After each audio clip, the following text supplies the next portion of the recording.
தூய்மை பணியாளர்களின் போராட்டத்தை அடாவடியாக காவல்துறையை வைத்து கலைத்ததை அடுத்து தூய்மை பணியாளர்களுக்கு சிறப்பு திட்டங்கள் அறிவித்ததாக திமுக அரசு வெளியிட்ட அறிவிப்புகள் எல்லாமே ஏற்கனவே நடைமுறையில் இருக்கும் அறிவிப்புகள் என்பது வெளியாகி பரபரப்பை ஏற்படுத்தியுள்ளது. தமிழ்நாட்டில் தூய்மை பணியாளர்களுக்காக முதலமைச்சர் மு.க.ஸ்டாலின் 2025 ஆகஸ்ட் 14 அன்று அறிவித்த 6 புதிய நலத்திட்டங்கள், இலவச காலை உணவு, 10 லட்சம் ரூபாய் காப்பீடு, 30,000 வீடுகள், தொழில்சார் நோய்களுக்கு சிகிச்சை, சுயதொழிலுக்கு 35% மானியம் மற்றும் உயர்கல்வி உதவித்தொகை புதியவை என கூறப்பட்டாலும் இவை ஏற்கனவே மாநில மற்றும் மத்திய அரசுகளால் பல ஆண்டுகளாக செயல்படுத்தப்பட்டு வரும் திட்டங்களின் மறுபொதி வடிவமே என்பது ஆய்வில் தெரியவந்துள்ளது.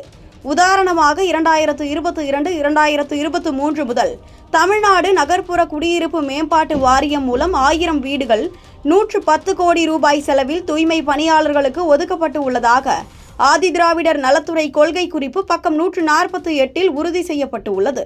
சுயதொழில் உதவி மற்றும் குறைந்த வட்டி கடன் ஆகியவை 2013 முதல் மத்திய அரசின் SRMS மற்றும் NSKFDC, NSFDC திட்டங்களின் கீழ் செயல்படுத்தப்படுகின்றன.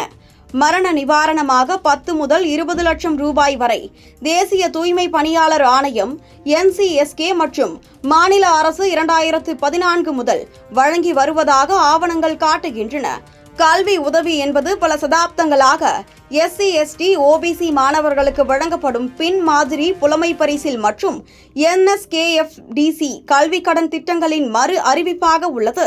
இவை அனைத்தும் சென்னை மாநகராட்சியில் தனியார் மயமாக்கலுக்கு எதிரான 13 நாள் போராட்டத்தையும் ஆகஸ்ட் 13, 2025 நள்ளிரவில் 600க்கும் மேற்பட்ட பணியாளர்களின் கைதையும் தொடர்ந்து அறிவிக்கப்பட்டவை என்பதால் இந்த அறிவிப்புகள் பணியாளர்களின் முக்கிய கோரிக்கைகளான வேலை பாதுகாப்பு மற்றும் தனியார் மயமாக்கலை கைவிடுதல் போன்றவற்றை தீர்க்காமல் ஏற்கனவே உள்ள திட்டங்களை பெயர் மாற்றி அறிவித்து அரசியல் பிம்பத்தை உருவாக்கி போராட்டங்களை அடக்குவதற்கு முயலும் உக்தியாகவே தோன்றுகிறது.